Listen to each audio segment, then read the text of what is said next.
Today is September 2nd, 2018. I'm in Kansas City, Kansas, and I'm with Karen LaMons. Would you pronounce your first name again? Karen Panjata Panjata. LaMons. Panjata. So it's your middle name or your maiden name? Well, that's my maiden name is Panjata, and in Croatian it's pronounced Pinata. Pinata. I like that. So, where were you born? I was born here in Kansas City, Kansas. Okay. And when? Do I need to tell that? No, you don't have to. You absolutely don't have to. So tell me who your parents are. My parents are Emma Jean and Joseph Panjata. Okay. So my mother is Emma Jean Sostrich.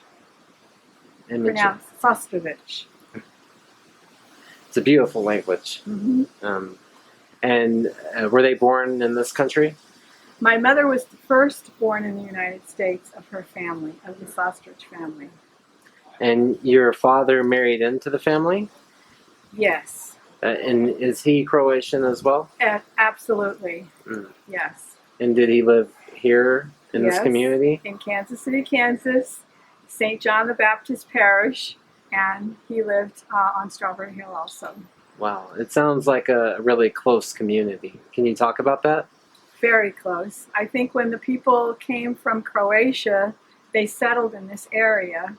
One of the reasons being is that Armours had a plant in Kansas City, Kansas, and the ranchers would bring the cattle in from the outlying areas of Kansas City, and Armours was a meatpacking plant, and both of my grandparents worked there. My grandfather Sostrich and my grandfather Panjata. Do you know much about your grandfather Panjata? Do you know much about his experiences? He worked in the sausage factory. I remember that at Armour, and his father came from Croatia, and he may have come from Croatia too. I know my grandmother, Louise Plupek, she lived, or no, it was Veronica was Klupek. I have to check on that. Sure. I need to let you know about that. But one of them, I know my grandmother, Louise, her father and mother came from Croatia, but she was born here, and she was the oldest of 4 girls. And when her mother died, then her father sent word to the old country, and her sister came and married, and that's who raised her. And so when I was growing up, we called her Stada Mama, but that was actually her stepmother, and she lived in the house, as well as we called her Little Grandma, which was my grandfather's mother. And they lived in the house, and they would cook and clean, and my grandmother worked in the garment industry in Kansas City, Missouri, and she made gloves. So they all worked, and then the 2 grandmothers, their grandmothers, took care of the kids. So you mentioned something that I'm curious about. Tell me about the food. Tell me about like the smells of your childhood. What did it smell like? Well, the one thing you always remember is whenever you go into their homes, the first thing they would do would be offering you food. And my grandmother Panjata, I remember more because my grandmother Sostrich died when I was 5. So I have very little memory of her, but my grandmother Panjata, I do, and she had a bread drawer that my grandfather had made, so she always had homemade bread, homemade jelly. She would cook all kinds of foods. The traditional foods she would make: apple strudel, povetitsa, which is the nut bread, and there was always something good to eat whenever you went over to her home. And if you were around dinner time, you must sit down and eat. And if you didn't, and then, it was not polite. Right. Because that's what they believed in welcoming you. And both of my grandparents, also my grandfathers made their own wine. And at my grandmother and grandfather Panjata's house on Northrop, there was a wine cellar. Mm. And when we were kids, we would get a shot glass of wine. And that was just part of growing up. And we didn't think anything of it, you know. Wow. And do you have very many memories of your grandfather? Which one? Not Pinjada, but My Louis. grandfather's Louis Sosterich, yes. He was very kind and very sweet and just a loving person. Mm. And he would always, he was older. My best memories of him was when he was older. But just a wonderful man. And he and my grandfather, Panjata, were good friends. Oh, wow. That's why I have the picture of them together. That's awesome. Mm-hmm. So I've heard a little bit of his history, Lewis's history, and it seems like he's had a really difficult life. He did, and I don't think they felt like it was difficult. I think that they felt like that was just life. Although over, you know, in the old country, they were in Sukala, and I've shown you the picture of their home in Sukala. And I think losing their 3 sons was really hard. But their quest for freedom superseded any hardship that they had to entail. And I think if you would ask him, he would say it was worth it, everything that they had to do. Because he made 3 trips to the United States, worked in Louisiana, and he lived with his sister Frances, who was there, who married John Kopp, and he worked in the lumber, I guess it would be a lumber camp, and he was the cook. And they were actually draining the swamp there. That's what my mother told me.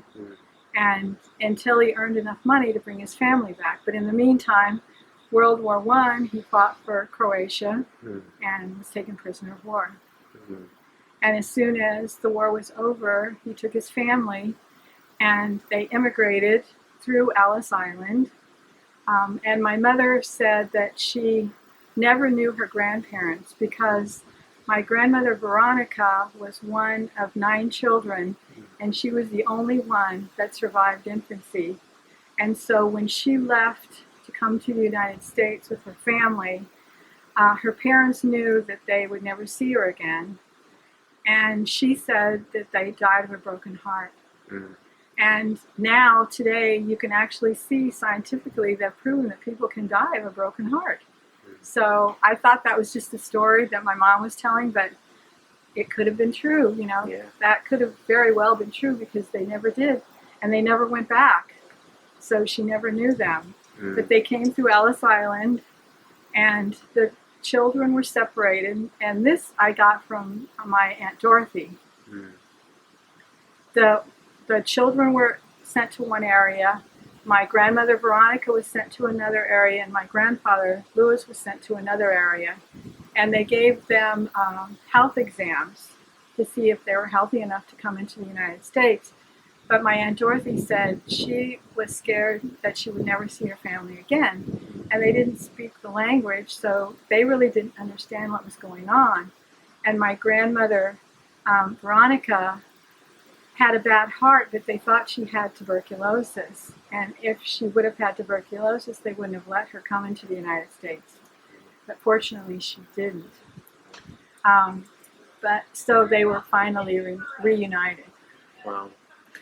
How did your mother or your father help pass on that heritage to their children, to you, and how have you passed on that heritage as well? Well, a lot of it is through oral tradition, but when I was growing up, we were involved with St. John's Parish too. And so we would come down here and attend like their social events. We were with... Can we pause for a minute? Sorry. I'm so sorry. Yeah, so we were talking about how your own parents had helped preserve the heritage of their background being Croatian immigrants. Well, we were very involved with our family. I never knew a babysitter that wasn't related. Mm. And every Sunday we would come to Grandma Panjata's house. And so we would participate like in the religious traditions, in the social they have every year, any party or gathering of our families. We would have Croatian music because several of our family relatives played instruments. And so when we would come together, they would sing. We would sing, we would dance, and when I was little, my grandmother Panjata at her house, the kids went into, it was like a glassed-in porch area, and she had a big record player, and we would play polka music. That's what she had, and so that's what we would play. But it was kind of an immersion. That's just how we grew up. With the foods, with our family traditions, with the culture that they had been handed down, because both of my parents spoke Croatian too. But as they got older, if you don't speak it all the time and then you lose it, they still have the ability to listen and to understand what was being said, but not to speak it. So I think it was just the immersion in our way of life. Um, how would the family celebrate, for example, the birth of a new baby?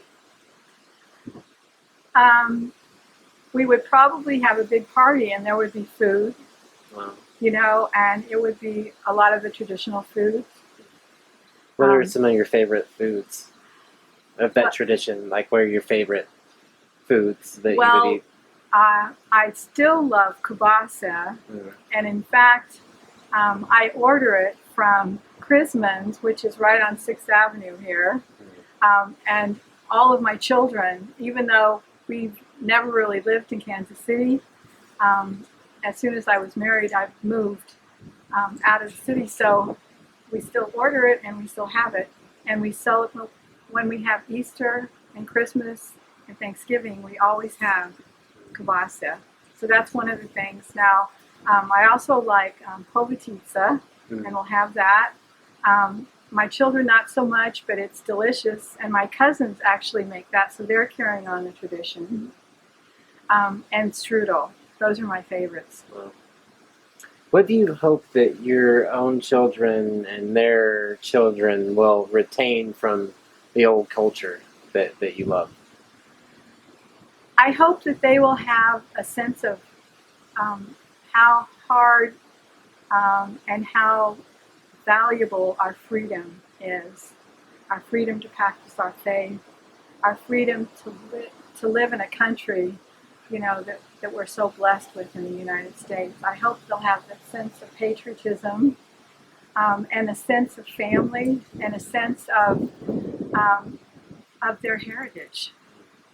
And the immigrants and their spirit and their steadfastness to make a better life for their family and to cherish what this country had to offer. But always at the heart of everything is their faith, their Catholic faith. That's such an excellent answer. I usually ask this question after, hours of talking and learning about someone's life. But I just want to ask you, is there anything you want to talk to me about? About what do you think is the takeaway in your family heritage involving Strawberry Hill, for example? That you never forget. Hmm. You never forget about the people that built this country, that built Strawberry Hill, that went before you, and that you try and carry on the traditions that they've instilled in us as children. I've tried to do that with my own children, but they don't have the sense of Strawberry Hill because we've never lived here that I have. Yeah. And the sense of family because both of my families were here all the time I was growing up, and we interacted with both families a lot because that's how you celebrated every holiday and every feast day. We celebrated together as a family. So So that's something that they're missing. But I try to create that within our immediate family and let them know, who their grandparents were and what they did and what they said and, just their little mannerisms that were just so special to them, and to have a good sense of how their grandparents interacted with them when they were kids. Wow. And hopefully they can pass that on and then to their own children. Absolutely.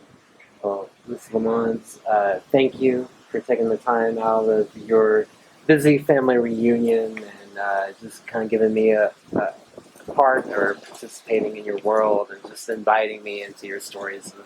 I am very grateful. Well, thank you. Thank you. It's been a pleasure.